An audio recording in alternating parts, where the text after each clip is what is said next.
नमस्कार दोस्तों, स्वागत है आपका मार्केट इन 10 मिनट्स में, जहां पर हमारा उद्देश्य होता है कि हम अपने निवेशकों को एक ही वीडियो में मात्र 10 मिनट के अंदर लगभग सभी डेली शेयर मार्केट अपडेट्स और जरूरी स्टॉक स्पेसिफिक न्यूज प्रोवाइड करें। तो हमारी इस वीडियो को लाइक करके हमें सपोर्ट जरूर करें, और अगर आप हमारे चैनल पर पहली बार आए हैं तो इस चैनल को सब्सक्राइब जरूर कर लीजिए। साथ ही कमेंट में अपना फीडबैक देना ना भूले, ताकि हम अपनी वीडियो को और भी बेहतर बना सके। शेयर बाजार पिछले कुछ दिनों से निवेशकों को निराश कर रहा है। अच्छी खासी पॉजिटिव खबरें आने के बावजूद बाजार आगे बढ़ने को तैयार नहीं है। एक्सपर्ट्स का कहना है कि बाजार पहले ही काफी ऊपर जा चुका है, इसलिए अभी उसमें थकान दिख रही है और वो पुरानी बढ़त को एडजस्ट कर रहा है। अगर पिछले कुछ सालों का प्रदर्शन देखें तो निफ्टी लगातार 10 साल से चढ़ रहा है, मिड कैप पिछले 5 साल से ऊपर जा रहा है और स्मॉल कैप तो 3 साल से डबल डिजिट यानी 10% से ज्यादा का रिटर्न दे रहा है। यही वजह है कि बड़े निवेशक अब मुनाफा समेट रहे हैं। इसके साथ ही एफआईआई की बिकवाली, ऊंचा वैल्यूएशन, टैरिफ वॉर और जियोपॉलिटिकल टेंशन ने बाजार को और दबाव में डाल दिया है। इस साल 2025 में अब तक निफ्टी ने करीब 4.5% रिटर्न दिया है। 2024 में ये लगभग 9% और 2023 में करीब 20% ऊपर था। 2021 में तो 24% की बढ़त मिली थी। मिड कैप की बात करें तो 2025 में अब तक इसमें 6% की गिरावट आई है, जबकि 2024 में 24% और 2023 में 55% का शानदार रिटर्न मिला था। कोटक महिंद्रा एएमसी के एमडी नीलेश शाह और मार्केट एक्सपर्ट मेहराबुन ईरानी का कहना है कि भारत की अर्थव्यवस्था के लिए तस्वीर पॉजिटिव है, लेकिन बेहतर रिटर्न लंबी अवधि में ही मिलेंगे। छोटी अवधि में अनिश्चितता बनी रहेगी, खासतौर पर एफआईआई की बिकवाली की वजह से, लेकिन जैसे ही कॉर्पोरेट अर्निंग्स तेज होंगे और वैल्यूएशन आकर्षक बनेंगे, विदेशी निवेशक वापस भारत लौट सकते हैं। बाजार में गिरावट की एक बड़ी वजह यही ऊंचा वैल्यूएशन है, जो पिछले कुछ सालों की जबरदस्त तेजी से बना है। यानी अभी शॉर्ट टर्म में बाजार दबाव में रह सकता है, लेकिन लंबी अवधि में तस्वीर बेहतर हो सकती है। प्रधानमंत्री नरेंद्र मोदी और अमेरिका के राष्ट्रपति डोनाल्ड ट्रंप की हालिया बातचीत को लेकर बाजार की नजरें टिकी हैं। इस बातचीत को दोनों देशों के रिश्तों में एक पॉजिटिव संकेत माना जा रहा है। हालांकि एक्सपर्ट्स कह रहे हैं कि जब तक कोई ठोस ट्रेड डील सामने नहीं आती, तब तक निवेशकों का रुख सतर्क ही रहेगा। आईकेगाई एसेट मैनेजमेंट के सीईओ पंकज तिब्रेवाल का कहना है कि ये बातचीत बाजार के सेंटिमेंट को सपोर्ट कर सकती है, लेकिन साथ ही उन्होंने चेतावनी दी कि ट्रंप के बयानों में अक्सर अनिश्चितता रहती है, इसलिए केवल इस बातचीत से बहुत ज्यादा उम्मीदें नहीं बांधनी चाहिए। पूर्व राजदूत वेणु राजमनी और ओआरएफ के हर्ष वी पंत भी मानते हैं कि भले ही हाल की बातचीत पॉजिटिव है, लेकिन अमेरिका की पॉलिसी और बयानों की अनिश्चितता को देखते हुए भारत को बहुत सावधानी से कदम बढ़ाना होगा। अब नजर डालते हैं घरेलू और ग्लोबल ट्रिगर्स पर। इस हफ्ते बाजार की निगाहें अमेरिका की जॉब रिपोर्ट पर हैं, जिसे यूएस फेड की ब्याज दरों को लेकर संकेत मिलेंगे। 5 सितंबर के सेशन में उतार चढ़ाव के बाद भारतीय बाजार लगभग सपाट बंद हुए। सेंसेक्स मामूली गिरावट के साथ 80,710 पर और निफ्टी हल्की बढ़त के साथ 24,741 पर बंद हुआ। हफ्ते के हिसाब से दोनों इंडेक्स 1% से ऊपर रहे और पिछले नुकसान की भरपाई की। मिड कैप इंडेक्स 2% से ज्यादा और निफ्टी बैंक करीब 1% बढ़ा। आईटी को छोड़कर सभी सेक्टर्स हरे निशान में रहे, खासतौर पर मेटल और ऑटो इंडेक्स में तेजी रही। जियोजेट इन्वेस्टमेंट्स के विनोद नायर का कहना है कि बाजार ने हफ्ते की शुरुआत मजबूती से की थी, लेकिन जीएसटी सुधार पर शुरुआती जोश ठंडा पड़ गया और ग्लोबल ट्रेड टेंशन से दबाव आया। ऊंची ब्याज दरों और आर्थिक अनिश्चितता की वजह से आईटी सेक्टर सबसे ज्यादा कमजोर रहा, जबकि जीएसटी कटौती से एफएमसीजी और ऑटो शेयरों को सहारा मिला। ग्लोबल बॉन्ड मार्केट्स में यूरोप के कर्ज और फिस्कल घाटे ने चिंता बढ़ाई है। जर्मनी और फ्रांस के 30 साल के बॉन्ड यील्ड्स दशक के ऊपरी स्तर पर पहुंच गए। घरेलू मोर्चे पर विदेशी निवेशकों की बिकवाली से रुपया रिकॉर्ड निचले स्तर पर फिसल गया। वहीं सुरक्षित निवेश की मांग से सोने की कीमतें ऑल टाइम हाई पर पहुंच गई। पिछले हफ्ते स्मॉल कैप शेयरों ने जबरदस्त प्रदर्शन किया। 74 स्टॉक्स में 10% से 40% तक की बढ़त देखने को मिली। सेक्टोरल फ्रंट पर BSE metal index 6%, auto index 5.2% और कंज्यूमर डिस्क्रिशनरी इंडेक्स 3.6% ऊपर रहे, जबकि आईटी इंडेक्स में करीब 1% की गिरावट आई। ब्रॉडर मार्केट्स ने भी मजबूत रिकवरी दिखाई। BSE large cap, mid cap और स्मॉल कैप क्रमशः 1.4%, 1.8% और 2.5% चढ़े। अच्छे पीएमआई आंकड़े, जीएसटी रिफॉर्म और ग्लोबल संकेतों से इस तेजी को सपोर्ट मिला। एफआईआईज की बिकवाली लगातार 10वें हफ्ते जारी रही और उन्होंने करीब 5,667 करोड़ रुपए के शेयर बेचे। वहीं डीआईआईज ने 21वें हफ्ते भी खरीदारी की और 13,444 करोड़ रुपए की इक्विटी खरीदी। HDFC सिक्योरिटीज के नागराज शेट्टी का कहना है कि शॉर्ट टर्म चार्ट्स तेजी के संकेत दे रहे हैं। इंट्राडे चार्ट्स पर हायर हाइज और हायर लोज जैसे पॉजिटिव पैटर्न बन रहे हैं। निफ्टी का ट्रेंड फिलहाल पॉजिटिव है। 24,600 के सपोर्ट से उभरकर अब ये 25,000 के अहम रेजिस्टेंस की ओर बढ़ सकता है। अगर ये लेवल पार हुआ तो शॉर्ट कवरिंग से और तेजी देखने को मिल सकती है। अब बात सेबी की चेतावनी की। सेबी ने साफ कहा है कि सोशल मीडिया और ईमेल पर उसके नाम से फर्जी नोटिस और मैसेज फैलाए जा रहे हैं। इनमें लोगों से व्यक्तिगत जानकारी और पैसे मांगे जा रहे हैं। नकली लेटर हेड, लोगो और ईमेल आईडी का भी इस्तेमाल हुआ है। निवेशकों को सलाह दी गई है कि ऐसे मैसेज पर भरोसा न करें और सेबी की आधिकारिक वेबसाइट पर ही जानकारी चेक करें। असली ईमेल सिर्फ @sebi.gov.in से आते हैं। अगर कोई पेनल्टी या भुगतान करना है तो वेबसाइट पर दिए गए आधिकारिक लिंक के जरिए ही करें। अब कंपनियों के डिविडेंड अपडेट। सुदर्शन केमिकल्स ने ₹4.5 प्रति शेयर डिविडेंड का ऐलान किया है। रिकॉर्ड डेट 22 सितंबर और एजीएम 29 सितंबर को होगी। भुगतान 20 अक्टूबर तक होगा। ओरियन प्रो सॉल्यूशंस ने ₹3 प्रति शेयर डिविडेंड घोषित किया है। रिकॉर्ड डेट 22 सितंबर और एजीएम 29 सितंबर है। भुगतान 1 महीने में होगा।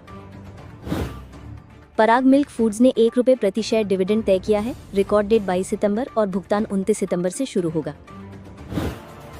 सनटेक रियल्टी की रिकॉर्ड डेट 23 सितंबर है और एजीएम 30 सितंबर होगी। जिंदल पॉली की रिकॉर्ड डेट भी 23 सितंबर है और एजीएम 30 सितंबर को होगी। रिकॉर्ड डेट का मतलब है कि जिस दिन तक शेयरधारक का नाम कंपनी के रिकॉर्ड में होगा वही डिविडेंड का फायदा लेगा। T+1 सेटलमेंट सिस्टम होने की वजह से रिकॉर्ड डेट से एक दिन पहले तक शेयर खरीदना जरूरी है।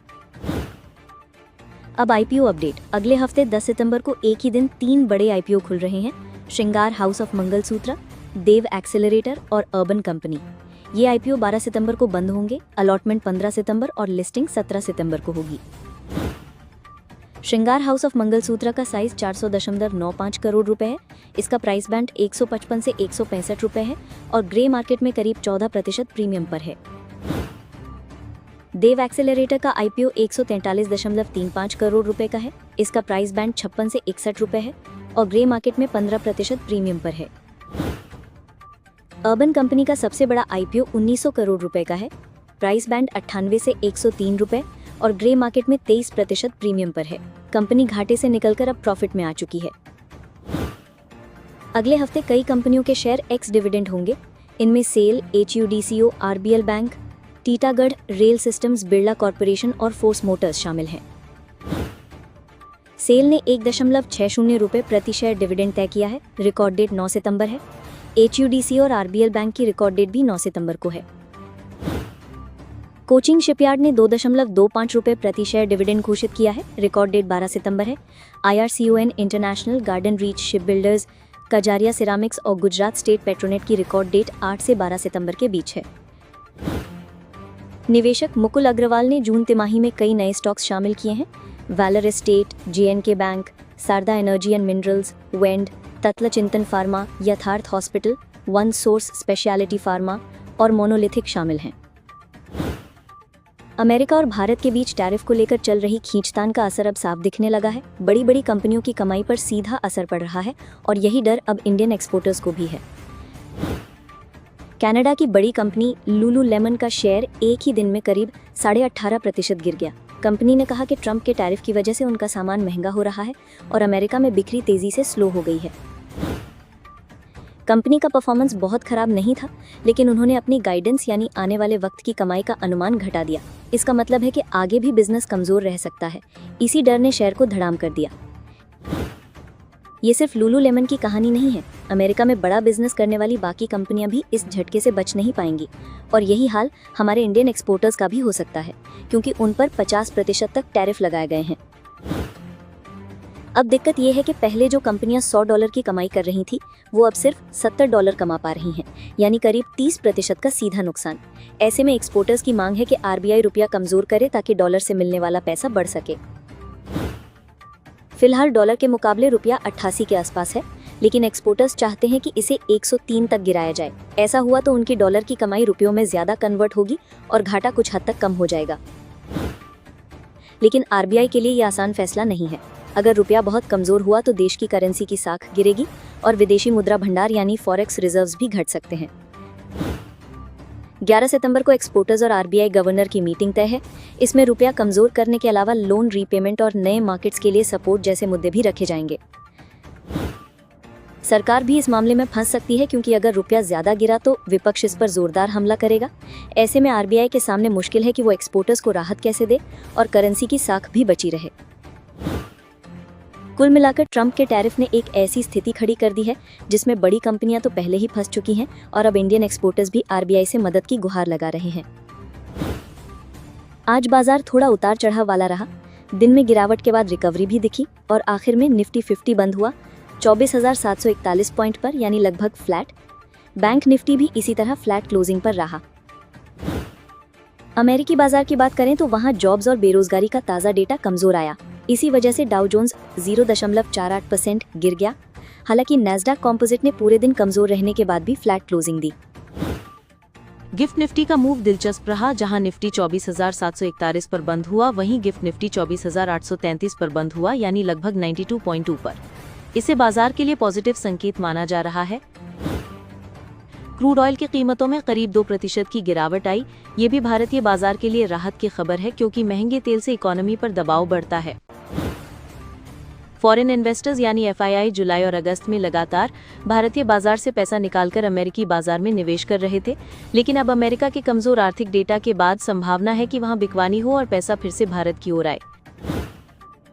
जियोपॉलिटिक्स में भी हलचल रही। अमेरिकी राष्ट्रपति डोनाल्ड ट्रंप ने भारत पर 50% टैरिफ लगाकर दबाव बनाने की कोशिश की और सोशल मीडिया पर भारत रूस चीन की नजदीकियों पर चिंता जताई, लेकिन बाद में उन्होंने कहा कि प्रधानमंत्री मोदी उनके दोस्त हैं और भारत अमेरिका के रिश्ते मजबूत हैं।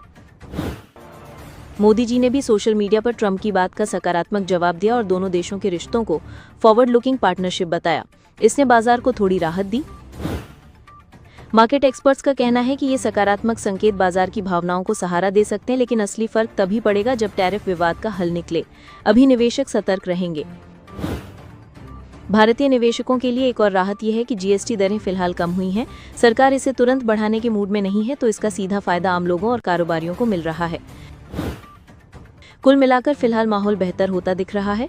अगर सोमवार को यही रुख जारी रहा और निफ्टी 50 25,000 के ऊपर निकला तो एक अच्छी रिकवरी देखने को मिल सकती है। सबसे पहले बात करते हैं ट्रेंट लिमिटेड और एम्बर एंटरप्राइजेस की। ट्रेंट अपैरल यानी कपड़ों के कारोबार में है और हाल ही में कपड़ों पर जीएसटी 18% से घटाकर 5% कर दिया गया है। इससे फेस्टिव सीजन में सेल्स बढ़ सकती है और कंपनी की कमाई पर सीधा असर पड़ेगा। एम्बर एंटरप्राइजेस एयर कंडीशनर के कंपोनेंट बनाती है और यहाँ भी जीएसटी 28% से घटाकर 18% किया गया है, जिससे कंपनी को अच्छा फायदा हो सकता है। ब्रोकरेज फर्म मोतीलाल ओसवाल ने कई शेयरों पर कवरेज दिया है। वीएटेक वैगबैक जो पानी से जुड़ी सेवाएं देती है, उस पर बाई की रेटिंग और 10,900 रुपये का टारगेट दिया है, यानी मौजूदा स्तर से करीब 26% तक की अपसाइड की संभावना। आईसीआईसीआई बैंक पर भी ब्रोकरेज हाउस पॉजिटिव है। इसे लेकर 10,670 रुपये का टारगेट और लगभग 19% अपसाइड पोटेंशियल बताया गया है। मजबूत बैंकिंग सेक्टर को देखते हुए इसमें ग्रोथ की उम्मीद है। एम्बर एंटरप्राइजेस को लेकर भी मोतीलाल ओसवाल ने फिर से बाई की रेटिंग दी है और 9,000 रुपये का टारगेट बताया है, यानी करीब 17% की अपसाइड। अल्ट्राटेक सीमेंट पर 14,600 का टारगेट और 15% की संभावित बढ़त का अनुमान है। सरकार इंफ्रास्ट्रक्चर पर खर्च बढ़ा रही है और सीमेंट पर जीएसटी कम किया गया है, इसलिए मांग तेज हो सकती है। रिटेल सेक्टर में विशाल मेगा मार्ट को लेकर बाई की सलाह है, साथ ही 170 रुपये का टारगेट और 13% तक की अपसाइड की संभावना बताई गई है। खबरें जोमेटो और स्विगी से जुड़ी भी रहीं। डिलीवरी चार्ज पर अब 18% जीएसटी लगेगा, लेकिन ब्रोकरेज हाउस का मानना है कि इसका असर बहुत मामूली होगा। पिछले सत्र में जोमेटो यानी एटर्मल लिमिटेड का शेयर रिकॉर्ड हाई पर पहुंच गया और स्विगी भी पॉजिटिव क्लोज हुआ।